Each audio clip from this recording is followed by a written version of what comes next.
पाकिस्तान से नशा लगातार पंजाब आ रहा है। खासकर हेरोइन की बात की जाए तो बड़ी बड़ी खेप पकड़ी जाती हैं, कभी किसी सरहद से तो कभी किसी सरहद से। खासकर अमृतसर व फिरोजपुर में हेरोइन की बड़ी खेप बरामद होती है और इसके साथ ही सवाल खड़े होते हैं वहाँ की सुरक्षा एजेंसियों पर, सुरक्षा फोर्सेस हैं उनके ऊपर कि इस प्रकार कैसे लोग बिल्कुल सरहद के पास पहुंच जाते हैं और ये हथियार से लेकर ड्रग्स तक सप्लाई किए जाते हैं। ड्रोन भी उड़ते दिखाई देते हैं जिनको रोकने की, भगाने की कोशिश की जाती है तो उनके ऊपर जवाबी हमला भी किया जाता है।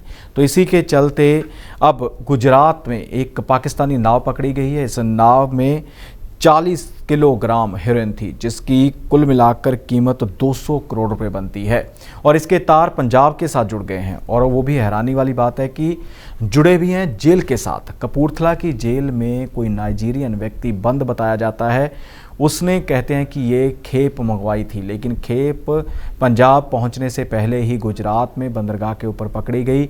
जब भारतीय तटरक्षकों ने भारतीय जल में आती हुई नाव को देखा तो उसे काबू किया, जिससे 40 किलोग्राम हेरोइन बरामद की गई। इससे पहले भी गुजरात की जो बंदरगाह है उसके ऊपर बड़ी मात्रा में हेरोइन बरामद की गई थी, जिसके बाद कोई कार्रवाई अमल में नहीं लाई गई, मामला ठंडा हो गया। लेकिन अब पंजाब के साथ 20 के तार जुड़ चुके हैं, कई गिरफ्तारियां भी हो चुकी हैं।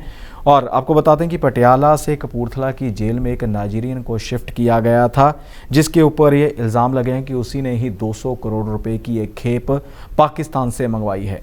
आपको बता दें कि 50 किलोमीटर तक बीएसएफ का दायरा बढ़ाया गया है। खासकर पंजाब में, पंजाब की सरहदों पर बीएसएफ तैनात है।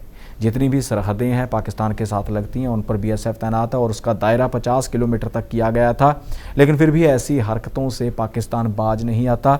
अब देखना होगा कि इस खेप को कहाँ पहुँचाना था, किस प्रकार पहुँचाना था, कौन इसमें सोर्स थे, सबके बारे में जांच की जाएगी। लेकिन अगर जेल में बैठे नाइजीरियन व्यक्ति की ओर से यह खेप मंगवाई गई है तो उसके ऊपर काफ़ी बड़े सवाल खड़े होते हैं कि उसने ये खेप मंगवाई कैसे। और जो दावे किए जाते हैं कि पंजाब की जेलों में जैमर लगे हुए हैं जिसके चलते मोबाइल फ़ोन नहीं पहुंच सकता, लेकिन मोबाइल फ़ोन बरामद होते हैं, उन्हीं से ही बाहर राब्ता कायम होता है।